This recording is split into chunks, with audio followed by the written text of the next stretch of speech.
There is a fight right now within the Democratic Party, and Ezra Klein is representing a floundering corporatist centrist flank that is increasingly irrelevant in the party, and he's trying to carry water for them in the times. I mean, I think it's a lucrative thing to do, but it's not necessarily matching the reality. I love it. I'm so excited to disagree with you. I do, because I could not disagree more. In this clip from MSNBC, progressive host of the Majority Report, Emma Vigeland, comes on to debate in a round table of a bunch of Democrat centrists about the idea that the Democratic Party, is too far to the left and they need to be more centrist, be more like Joe Manchin to win in some of these red and purple states, and that's the way forward. And I think it's really interesting. This actually took place before the recent election where Zoran Mamdani won, but it does talk directly to a topic that I think people on the left are very focused on right now. What is the future of the Democratic Party? And there's a lot of interesting voices. I'm a big fan of Emma Vigeland. I do think some of the people around the table have points, but let's watch it together. I'm going to have my opinions to chime in with, but then I want to know what you think in the comments. Let's roll it. I wanted to get your thoughts on the Democratic Party here and whether or not what this upcoming Tuesday means for them. Ezra Klein recently wrote for the New York Times that over the past 15 years, the Democratic Party has made room on its left and closed down on its right. For all the talk of what the Democratic Party should learn from Bernie Sanders and Zohran Mamdani, there should be at least as much talk of what they should learn from Manchin or Golden or Marie Perez or Sarah McBride. The party should be seeking more, not less, internal disagreement. Do you agree with that stance? No. I don't know what reality Ezra Klein is living in. That the fact that the Democratic Party has tacked to its left in what universe? Yeah. The coalescing around Joe Biden in the 2020 primary, the besmirching of Bernie Sanders supporters, the eschewing of that movement in 2016, and even in this current moment with Zoran Mamdani, who has been a shot in the arm for the Democratic Party, you still have Chuck Schumer refusing to endorse him, and Hakeem Jeffries' endorsement is lukewarm at best. There is a fight right now within the Democratic Party, and Ezra Klein is representing a floundering corporatist centrist flank that is increasingly irrelevant in the party, and he's trying to carry water for them in the times. I mean, I think it's a lucrative thing to do, but it's not necessarily matching the reality. I love it. I'm so excited to disagree with you. I do, because I could not disagree more. The point Ezra's trying to make is that it takes two wings to fly. That he's trying to say Democrats need to build a Big Ten. And he's not saying you got to choose between Zoran Mamdani and Bernie Sanders and the centrist wing. He's saying Democrats need to compete in more places. You raised a stat earlier that I think is the key one. Why, when Donald Trump's numbers are plummeting among independent voters, he's got 48% strong disapproval. How come the Democratic Party's approval rating is lower as a brand because than of the muddled message that I was just trying to elucidate? So you believe it's because they're not far left enough? No, I believe that there needs to be a different approach to politics here. Not building a tent and saying we don't necessarily stand for anything, including Ezra advocating for saying that we should run anti-abortion Democrats in red states. So let's throw trans people under the bus. Let's throw women under the bus. Let's just do anything except reorienting territory, though. No, I think he's talking about being practical. And trying to expand the map. That's what needs to happen here. Is if Democrats are going, how do you expand the map? Is you win in Ohio and you win in Pennsylvania and you win in West Virginia. As much as Democrats hate Joe Manchin, he was the only Democrat who could win statewide office in Manchin. I'm sorry, but Joe Manchin helped kill the child tax credit, which is the reason the Democrats are lagging behind in affordability right now. But would it have been better if there were a Republican in that seat? If the Democrats want to orient themselves behind a working class coalition and use that as the base, that is how you build a durable coalition, not the one that has lost to Trump multiple times. But if you look at the track record of like Sunrise and Justice Dems and these other, more populist progressive groups, the base wasn't there. Now the base is there. The base is currently behind it. They have not gained a single seat because of the institutional pushback from the Democratic Party. And because right now of the voters. The voters are part of their. I just want to jump in here. I think both of them are right in the sense that yes, you have to be practical. You have to win the seats. So you can't just do it on ideals alone. But Emma Vigeland is making a great point that the base is primed for it in a way. You know, she said the base wasn't there. The base is there now. There's a video that I saw of Bernie Sanders doing a sort of a visit to West Virginia, and he's talking to West Virginia voters. And at the end of this is a mini documentary. Google that up. Just look for Bernie Sanders, West Virginia. It's really interesting. Obviously, the documentarian has a viewpoint that says these people are ripe to hear what Bernie Sanders is laying down. But I think that the overlap here is that Emma Vigeland is absolutely right about the sort of corporate wing, the Chuck Schumers not being ready to embrace what they still sort of indicate are, air quotes, radical ideas from people like Bernie and Zoran. And I personally would passionately argue that a single-payer healthcare system, Bernie calls it Medicare for all, a bigger social safety net, we don't need to go down the whole list, is not radical. That's not radical. The other countries do this. And you can say, well, they're smaller countries. Yeah, they're smaller countries, but it works in other places. And it's enormously popular and successful in other places. And I also don't agree with the right-wing talking point that it's just going to cost everybody, that your taxes are going to skyrocket. We have $1 trillion military budget right now. That's the military didn't even ask for $1 trillion. So I think we could carve out money from different places. We could target actual waste, fraud, and abuse. And we could start with the fricking military. And we could really make some of these programs pay for themselves in large part, if not entirely, without having to raise any taxes at all, at least not on the lower and middle classes. We could tax wealth more and we could tax work less. And I'm not talking about radical redistribution of wealth. I'm not talking about communism. We're talking about, Zoran Mamdani is talking about people who make more than $1 million a year raising their tax by 2%. They wouldn't even feel 2%. The idea that the base is shifted and people are, it's about packaging more than anything else. And it does start to feel like the kind of corporate connected, well, you got to win the elections, folks, are playing defense. They don't want to touch a Mamdani because they feel like it's tainted with this toxic sense of like communism, Marxism, socialism. But the actual ideas are not all that radical. They just feel radical from where we find ourselves, which is absolutely absurd.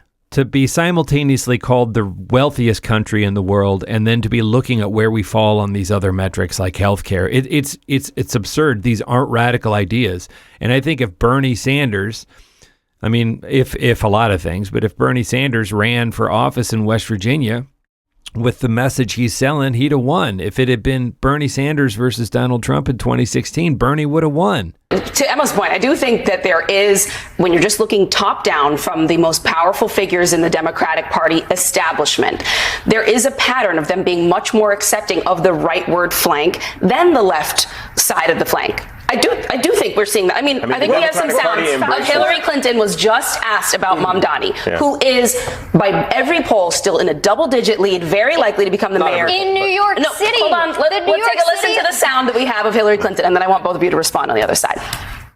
This is fun. If you had a vote in this city, would you vote for Zoran Mamdani? You know what? I don't vote in this city. I'm not involved in it. I have not, been at all, even asked to be involved in it, and I have not chosen to be involved in it. She was a senator from New York. She's in New York all the time for various events. She speaks up on other Democratic issues. She doesn't live in a lot of states, and she weighs in on a lot of states. John, do you think that's the right move for Clinton to make? I think she's telling the truth about what she's punting because she doesn't support Zoran Mamdani's policies. Look, there's been a long struggle over, go back to 1977. I'll just go nerd out. Moynihan versus Bella Abzug. There are deep divisions inside the Democratic Party that get played out. There are good principled fights over policy. Those are legitimate fights and disagreements. And for a lot of folks, a member of the DSA who's never held a job or never had an executive experience. Assemblyman's a job. Not a job in the private sector. You're right. I don't care about that, though. He has had a job. That's the problem. Right. It's worth caring about whether someone's ever had a job in the private sector. It's worth caring about whether they've had an executive experience. He's enormously talented. He's very compelling. I think bringing up Joe Manchin is actually in their defense, is sort of a terrible example, actually, because Joe Manchin was part of a political dynasty in West Virginia. I can't write a dissertation on it, but he had name recognition, right? I don't think that if you look at recent history, a Democrat would have won West Virginia in any way, shape, or form just by policy. And there are a lot of, I'm not a historian or a political scientist or an expert on any of this in West Virginia, but there are factors at play with Joe Manchin that make him a kind of an outlier. I think it is the message. And I want to agree with Emma Vigeland again that people everywhere, but particularly in rural and poorer states like West Virginia, are really feeling the pain. So West Virginia used to be blue way back when, and then it flipped red during the whole, go look that up if you don't know what I'm talking about there. But I think the message of look, we can make life easier for American citizens. It doesn't have to be this bad. And I think actually the right has effectively demonized the term socialism to equate it with, the Third Reich and just failed states, when on paper it's kind of a lovely egalitarian concept. It just hasn't worked out in practice super well in some spectacular ways. And the right has done a great job of demonizing anything that isn't, unrestrained capitalism. I think if we're looking at a Zoran Mamdani, we're not talking about socialism, even in the way that we see it in Europe. I think he's talking about moving the needle back from this unrestricted capitalism, trying some air quotes socialist ideas like city-run grocery stores, not city-owned grocery stores. And it may sound like I'm splitting a hair there. But, there are states, as other people in the comments have pointed out, there are states that have state-run liquor stores, and that works great. That's not a problem, so it's not a radical idea. The things that the AOCs and the Bernies and the Zoran Mamdanis are putting out there only feel radical because of how far we've fallen in this unrestrained capitalist, power grab, but also just the money being vacuumed up to the very, very top 0.1%. And it's out of control. And I think that, to get back to Emma Vigeland, I think she's absolutely right that the base, most Americans, are primed to hear this message of this boot doesn't need to be grinding into our throat so hard. We can make life better for American citizens. Right now, I think this sort of election, this swing blue, is more a rejection of Trump and this administration's corruption and fatigue with ICE and all of this. And Americans don't like that. I think that when you listen to that Hillary Clinton clip, it's extremely off-putting, right? The disdain in her voice. And you hear this from a lot of what Emma Vigeland calls the corporate centrist Democrats, this sort of poo-pooing of these air quote radical ideas, and they're adopting the language, not as severely, but they're adopting the language of the right in that regard. And it feels right. I think people vote from their gut. People think about it to varying degrees, but when they go to the polling place, they vote for who they like. They vote for who they trust. They vote for who they feel like they want running things. And when I hear Hillary Clinton talk like that, I feel like she doesn't give a crap about me or the people that she's representing, right? And if you look, yes, the other pundit made a good point that it's New York City, it's not America. New York is sort of an interesting case study and can't really be held up as representative, say, Arizona. But it really came down to a race between Zoran Mamdani, an inexperienced young Muslim democratic socialist, versus Andrew Cuomo, an established corporate corrupt creep. I mean, really, with the sexual harassment charges, everything, disgraced former governor. And he had so much money fall in behind him and still lost. I just think you say, oh, we got to connect with the voters. I think the voters are making their voices heard. They want something different. There's a really interesting article in the New Yorker that I read about the history of sort of, mayors who come up and want change in New York City, and including de Blasio and Dinkins, and how they don't last, how somehow New Yorkers, they want change and they'll vote in somebody who wants to bring about more social change, and then they get sort of tired of them or they turn on them. And it's an interesting pattern to watch. I don't say that because I'm rooting for Mamdani to fail. I just say that this is, at least from the perspective of the person writing that article, this is a cycle that has happened before. It'll be really interesting to watch. I think it's exciting that he won. I am very eager to see how his policies, take place. I think he surrounded him with really interesting, competent, almost exclusively, if not exclusively, women, which I think is interesting.